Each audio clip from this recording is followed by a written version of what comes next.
Hi, it's me, Liz again. Today I'm going to be talking about, you caught me in the middle of drinking, I'm going to be talking about the next festival that will be coming up. I was going to do Samhain, which is Halloween, but I thought that was kind of a little stupid considering that's not coming up for a while. So I changed my mind. We're going to be doing Beltane, because Beltane is the next holiday that will be coming up. And it is on May 1st or April 30th. Yeah, April 30th. It really doesn't matter which day. It depends on your tradition. Some traditions will say the 31st, some say May 1st. A lot of them do say May 1st. And it coincides with, of course, May Day. A lot of May Day festival type things are similar to what we celebrate and what we do. Basically what Beltane is. Beltane means, bel means bright or illuminating, and tane means fire, so it's bright fire, pretty much. And it's one of 4 fire festivals in the year. I don't know where my sheet went, so we'll just use this one. The other ones would be, I don't know if you can see it, Imbolc, Beltane, Lammas, and Samhain. And it's an easy way to remember that is it's every other one. So that's an easy way to remember it.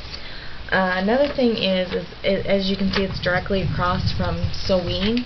So like Samhain, it is one of the days of the year where the veil between the living and dead are the thinnest. And whereas Samhain is more about every life has an ending, everything ends, Beltane's more like there's always a beginning. It always comes back. Even in, death. Death, you're reincarnated, so there's always a new beginning out there. So, and it basically, in the story of the god and goddess that I told you last time, basically what it's context in it is that that's the time when the god and goddess unite, or get jiggy with it. Just kidding. Let's see what else. And basically it's just a coming of spring festival.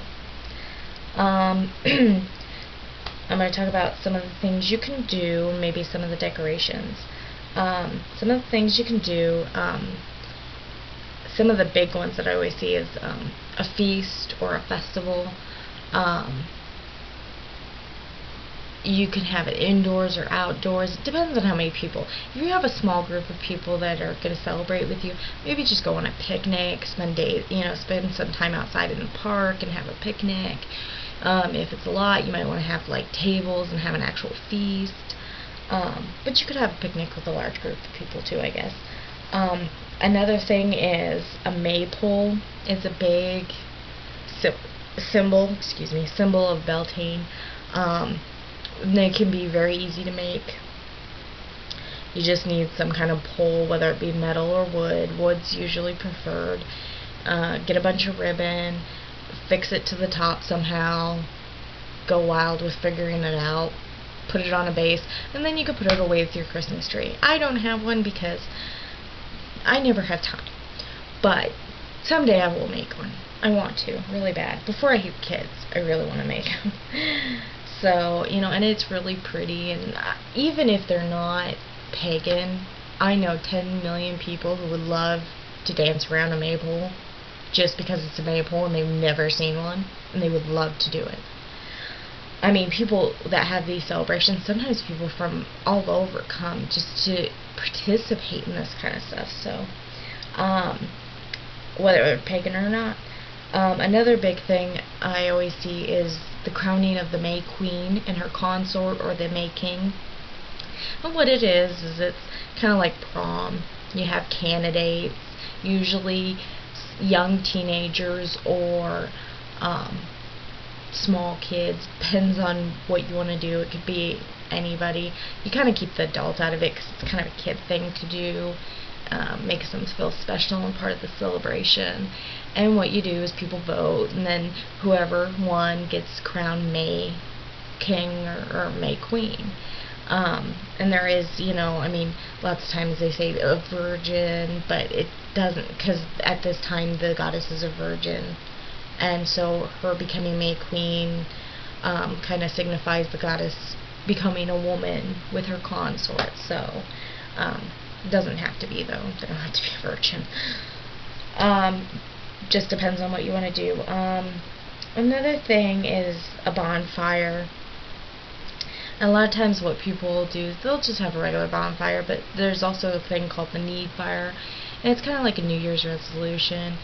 You take a piece of paper and write what you want for this spring or for this year, and then you toss it in the fire, and it's like a New Year's resolution. So then there's also, of course, May baskets. I'm sure you're all aware of it. I had to make them in school. I'm sure somebody out there had to too. And you just basically, make a May basket and fill it with spring type things.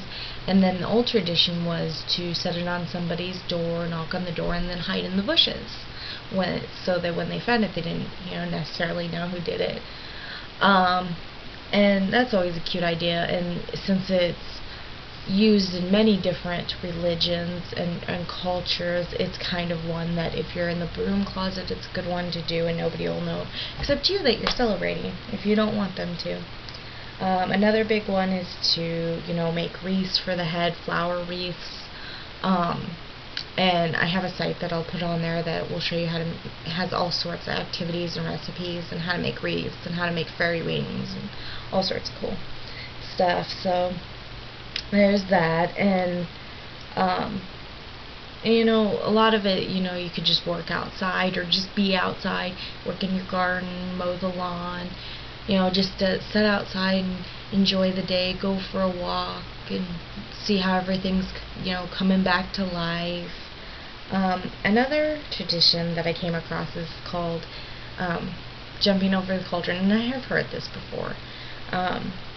And I pretty much, if like parents especially that wanted kids and maybe having trouble or haven't started trying yet but they want to, or someone who has a farm and just want their farm to prosper, or anything that has to do with fertility, because the cauldron is a fertility symbol of the goddess, much like the athame is a philic symbol, and so is the maypole. And they jump over the cauldron and wish for what they want. I want to have kids, so I jump over, and it should help you have kids. So those are some of the activities. Some of the decorations, let me find it. Some of the decorations you can use to decorate your house: maypole, of course, spring flowers, daisy chains, fairy statues, and any item that speaks of spring and fertility. So there are some of the decorations. Basically, it's what you make of it. And again, I'll put the site up there to give you some ideas.